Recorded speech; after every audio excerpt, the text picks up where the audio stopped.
ধন্যবাদ মাননীয় স্পিকার। মাননীয় স্পিকার, আমার মাননীয় মন্ত্রী মহোদয়ের কাছে আমার জিজ্ঞাসা, ঢাকা শহরে মানুষ আছে 2.25 কোটি, কতগুলা থানা, কতগুলা জেলা, ইউনিয়ন, অথচ আমাদের আইনে সাকসেশন সার্টিফিকেটের জন্য সাকসেশন কোর্ট আছে মাত্র একটা, এবং এইটা আমাদের জন্য জানেন নামজারি, শেয়ার ট্রান্সফার, উত্তরাধিকার সবকিছুতেই আমাদের সাকসেশন সার্টিফিকেট লাগে। আপনার কি মনে হয় যে এই সারা ঢাকা শহরের জন্য একটা সাকসেশন কোড যথেষ্ট কিনা?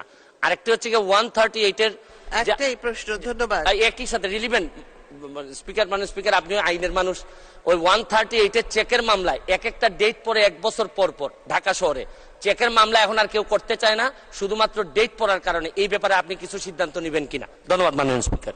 ধন্যবাদ মাননীয় সদস্য। মাননীয় মন্ত্রী। ধন্যবাদ মাননীয় স্পিকার। মাননীয় স্পিকার,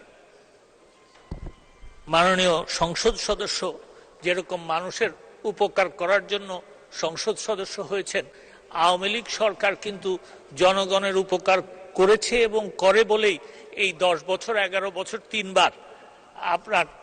4বার এই নির্বাচনে জয়ী হয়েছে। তো সেই প্রেক্ষিতে আমি বলবো যে যদি এই একটা সাকসেশন কোর্টের যদি না হয় তাহলে অবশ্যই এই সরকার সিদ্ধান্ত নিবে যে এটা আরো বাড়ানো, এবং সেইখানে একটা যে আইনি একটু জটিলতা আছে সেটা রিমুভ করার চেষ্টাও আমরা করব, যাতে মানুষ, মাননীয় প্রধানমন্ত্রী বলেছেন ওয়ান স্টপ সার্ভিস, সেই ওয়ান স্টপ সার্ভিস যেন মানুষ পায় সেটার চেষ্টা করা হচ্ছে।